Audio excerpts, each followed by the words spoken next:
Hi, Gatos. This is Mrs. Othon, and I'm going to read you the story of the Lorax by Dr. Seuss.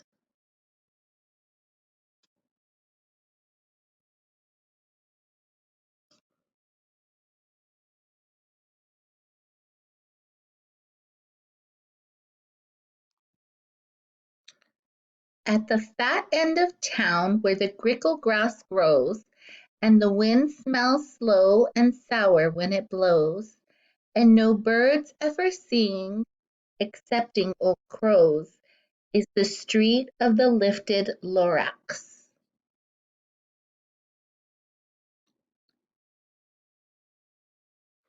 And deep in the grickle grass, some people say, if you look deep enough, you can still see today where the Lorax once stood just as long as it could before somebody lifted the Lorax away.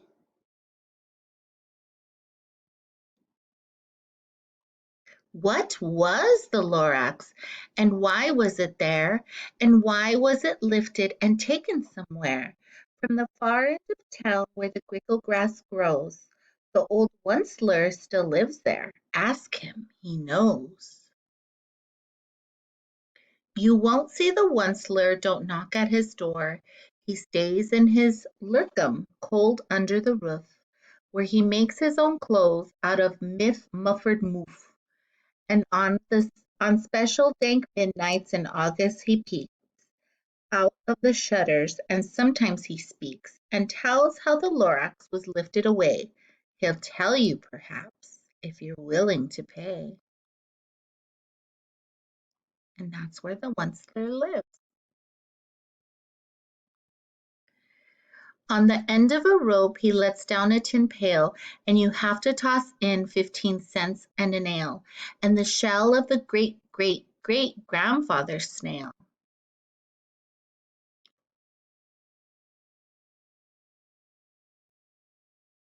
Then he pulls up the pail, makes a most careful count, to see if you've paid him the proper amount.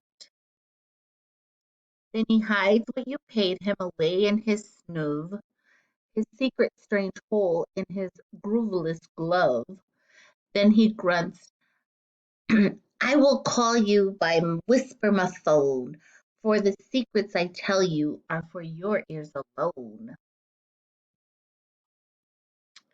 Slop! Down the slups the whisper-mophone to your ear, and the Onceler's whispers are not very clear, since they have to come down through a snargly hose, and he sounds as if he had smallish bees up his nose.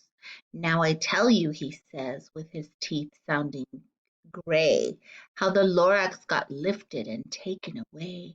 It all started way back, such a long, long time back. Way back in the days when the grass was still green, and the pond was still wet, and the clouds were still clean, and the song of the swami swans rang out in space, one morning I came to this glorious place, and I first saw the trees, the truffula trees, the bright colored tufts of the truffula trees, mile after mile in the fresh morning breeze. And there is my favorite, the truffula trees. And under the trees I saw brown baboons frisking about in their barbaloot suits as they played in the shade and ate truffula fruits. From the rippleless pond came the comfortable sound of the humming fish humming while splashing around. But those truffula trees, all my life I'd been searching for trees such as these. The touch of their tufts was much softer than silk, and they had the sweet smell of fresh buttery milk. I felt a great leaping of joy in my heart. I knew just what I'd do. I unloaded my cart. In no time at all, I had built a small shop. Then I chopped down a truffula tree with one chop. And with the greatest skillful skill and with great speedy speed, I took the soft tuft and I knitted a thneed.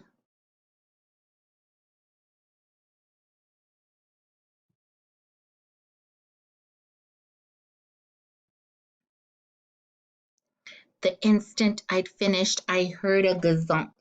I looked and I saw something pop out of a stump of the tree I chopped down. It was sort of a man. Describe him? That's hard. I don't know if I can.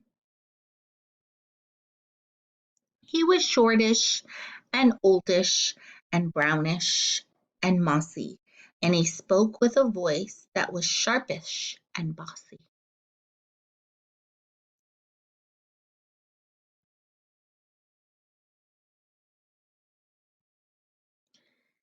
"Mister," he said with a sawdusty sneeze, "I am the Lorax. I speak for the trees.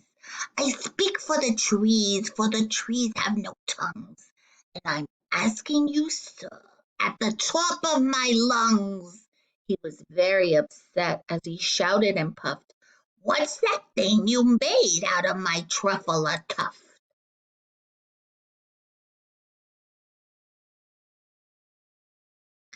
"Look, Lorax," I said, "there's no cause for alarm. I chopped just one tree. I'm doing no harm. I'm being quite useful. This thing is a thneed. A thneed of needs of find something that all people need. It's a shirt, it's a sock, it's a glove, it's a bat. But it has other uses, yes, far beyond that. You can use it for carpets, for pillows, for sheets, or curtains, or covers, or bicycle seats." The Lord said, "Sir, you are crazy with greed. There is no one on earth who could buy that fool's need."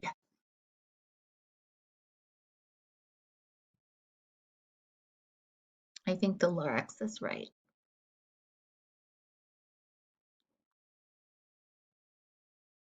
But the very next minute I proved he was wrong, for just at that minute a chap came along, and he thought that the thneed I had knitted was great. He happily bought it for 3.98.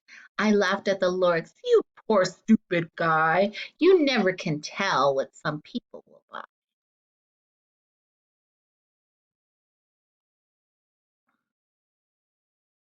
There he is, wearing his thneed. "I repeat," cried the Lorax, "I speak for the trees."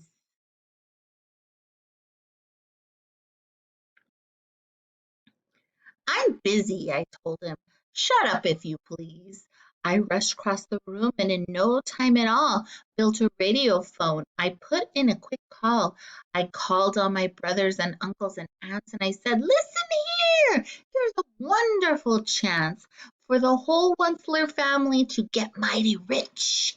Get over here fast. Take the road north to North Nitch. Turn left at Weehawken. Sharp right at South Stitch." And in no time at all, in the factory I built, the whole Onceler family was working full tilt. We were all knitting thneeds, just as busy as bees, and the sound of the chopping, to the sound of the chopping of the truffula trees. Those beautiful trees. You can see they're chopping them. Then, oh baby, oh, how my business did grow. Now chopping one tree at a time was too slow. So I quickly invented my super axe hacker, which whacked off 4 truffula trees at one smacker. We were making thneeds 4 times as fast as before, and that Lorax, he didn't show up anymore. There he is. Looks angry. But the next week he knocked at my new office door. He snapped, "I am the Lorax who speaks for the trees, which you seem to be chopping as fast as you please. But I'm also in charge of the brown babaloots who played in the shade in their babaloo suits and happily lived eating truffula fruits. Now, thanks to your hacking my trees to the ground, there's not enough truffula fruit to go round, and my poor babaloots are getting the crummies because they have gas and no food in their tummies. They love living here, but I can't let them stay. They'll have to find food, and I hope that they may. Good luck, boys, he cried, and he sent them away. Oh, there they go.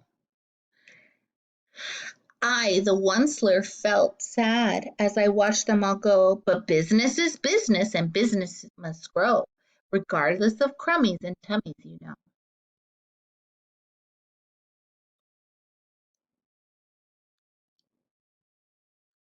I meant no harm. I most truly did not, but I had to grow bigger, so bigger I got. I biggered my factory, I biggered my roads, I biggered my wagons, I biggered my loads. Of all the needs I shipped out, I was shipping them forth to the south, to the east, to the west, to the north. I went right on biggering, selling more needs. I biggered my money, which everyone needs. Then again he came back. I was fixing some pipes when that old nuisance Lorax came back with more gripes. I am the Lorax. He coughed and he whiffed. He sneezed and he sniffed. He snargled and sniffed. Onceler! He cried with a cruffless croak. Onceler, you're making such smogglous smoke. My poor swami swans, why they can't sing a note. No one can sing who has smog in his throat.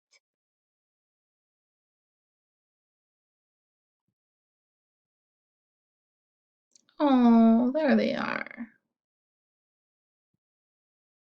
And so, said the Lorax, please pardon, please pardon my cough. They cannot live here, so I'm sending them off.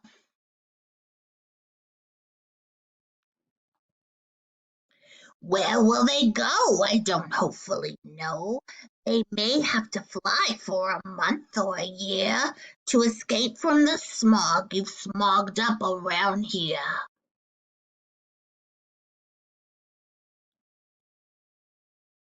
What's more, snapped the Lorax, his dander was up.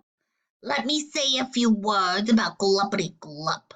Your machinery chugs on day and night without stop, making gluppity glup, also schloppity schlop. And what you do with this leftover goo? I'll show you, you dirty old once-la man, you!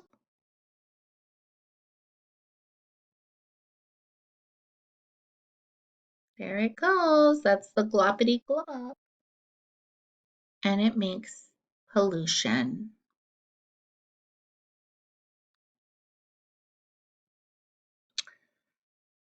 You're glumping the pond where the humming fish hummed.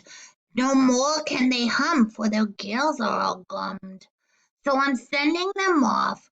Oh, their future is dreary. They'll walk on their fins and get woefully weary, in search of some water that isn't too smeary. Mm. And then I got mad. I got terribly mad. I yelled at the Lorax. Now listen here, Dad. All you do is yap yap and say bad, bad, bad, bad. Well, I have my rights, sir, and I'm telling you, I intend to go on doing just what I do.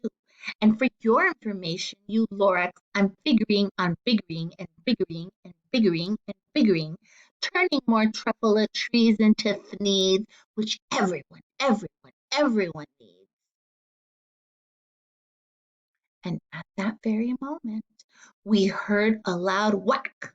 From outside in the fields came a sickening smack of an axe on a tree. Then we heard this tree fall, the very last truffula tree of them all.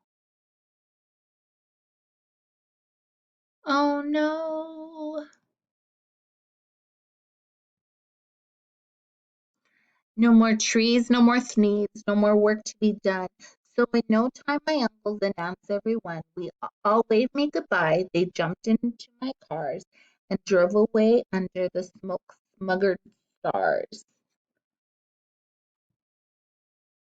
Now all that was left neath the bad smelling sky was my big empty factory, the Lorax and I.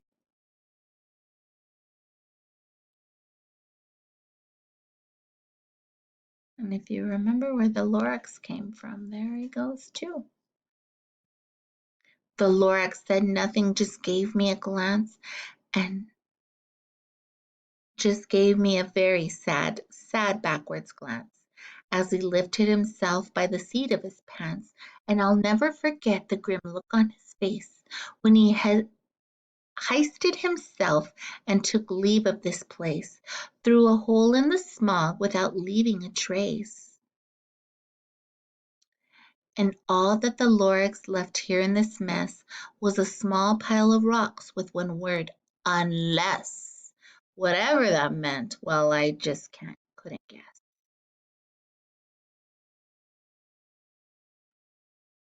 That was long, long ago, but each day since that day I've sat here and worried away.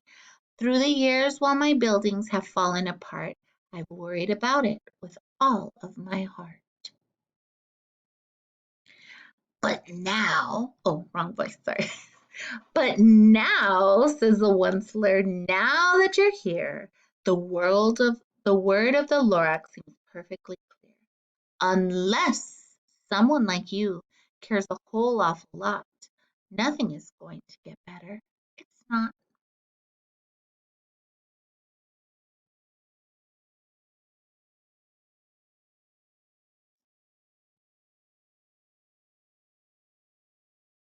He's throwing him something.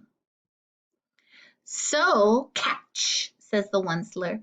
He lets something fall. It's a truffula seed. It's the last one of all. You're in charge of the last of the truffula seeds, and truffula trees are what everyone needs. Plant a new truffula, treat it with care, give it clean water, and feed it fresh air. Grow a forest, protect it from axes that hack. Then the Lorax and all of his friends may come back.